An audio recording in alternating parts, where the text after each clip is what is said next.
నిన్న దివ్య సుమనన్న కలిసి secret task finish చేసిన తర్వాత దివ్య కళ్యాణ్ కెప్టెన్సీ కంటెండర్ నుంచి రిమూవ్ చేయడం అనేది నాకు ఎపిసోడ్ చూసినప్పుడు అరే సరే కరెక్టే కదా ఫెయిరే కదా అని అనిపించింది. ఎందుకంటే సో ఆ అమ్మాయి నిలబడాలి కాబట్టి, అమ్మాయిని ఎవరు కనిపెట్టకూడదు కాబట్టి, సో అమ్మాయి ఎందుకు అంటున్నారంటే సుమనన్న డెసిషన్ కి అక్కడ విలువ ఉంటుంది. సుమనన్న అసలు డెసిషన్ ఎక్కడ చెప్తాడు అంత ఆలోచించి ఎక్కడ ఆలోచిస్తారు కాబట్టి దివ్య గురించే మాట్లాడుతున్నా ఇక్కడ. సో ఆ అమ్మాయి కరెక్ట్ గానే చేసింది కదా అని అనిపించింది. కాకపోతే ఎప్పుడు వరకు అంటే అన్సీన్ చూడనంత వరకు అనిపించింది.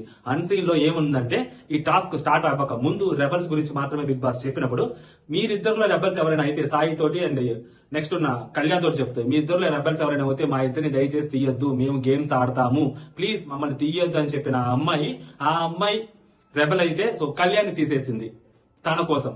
ఫస్ట్ లో అనిపించింది, సో ఎపిసోడ్ లో చూసినప్పుడు కరెక్టే కదా, సో అమ్మాయి గేమ్ కోసం తీసేసింది అనిపించింది. కానీ ఇప్పుడు ఆ అన్సీన్ చూసిన తర్వాత అనిపించింది ఆ అమ్మాయి నమ్మక ద్రోహం చేసింది కళ్యాణ్కి, వెన్నుపోటు పొడిచింది కళ్యాణ్కి అని. ఎందుకంటే సో ఆ అమ్మాయిని తీసేయొద్దు అని చెప్పి కళ్యాణ్ అడిగినప్పుడు, సాయిని అడిగినప్పుడు ఆ అమ్మాయి కూడా అవకాశం వచ్చినప్పుడు, సో భరణి గారు ఉన్నారు, రితు ఉంది, గౌరవ్ ఉన్నారు, వాళ్ళ ముగ్గురిని తీసేయచ్చు కదా, కళ్యాణ్ తీసేయడం ఎందుకు? చాలా తప్పు అనిపించింది. అండ్ కళ్యాణ్ కి దానికంటే ముందు నీకోసం నేనున్నాను కళ్యాణ్ అది ఇది అని చెప్పి కళ్యాణ్ కి ఎమోషనల్ గా కనెక్ట్ అవ్వాలని చూసిన ఆ అమ్మాయి మరి గేమ్ దగ్గరకు వచ్చేసరికి ఆల్రెడీ ముందు ఒక మాట చెప్పుకున్న తర్వాత ఒక టీమ్ లో అందరు కలిసి ఆ మాట నిలబెట్టుకోకుండా కళ్యాణ్ రిమూవ్ చేయడం అనేది చాలా దారుణమైన విషయం. దివ్య చాలా వర్స్ట్ గా బిహేవ్ చేసిందని నాకు అనిపించింది.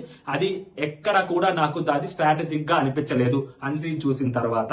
ఇలాంటి కాన్వర్సేషన్స్ ఇంకా చాలా మిడ్ నైట్ టాక్స్ వీడియో చేసి పెట్టాను, సో అది రిలేటెడ్ వీడియోలో ఉంటుంది, సో దాన్ని క్లిక్ చేయండి, సో మీకు ఆ వీడియో ఓపెన్ అవుతుంది. ఓకేనా?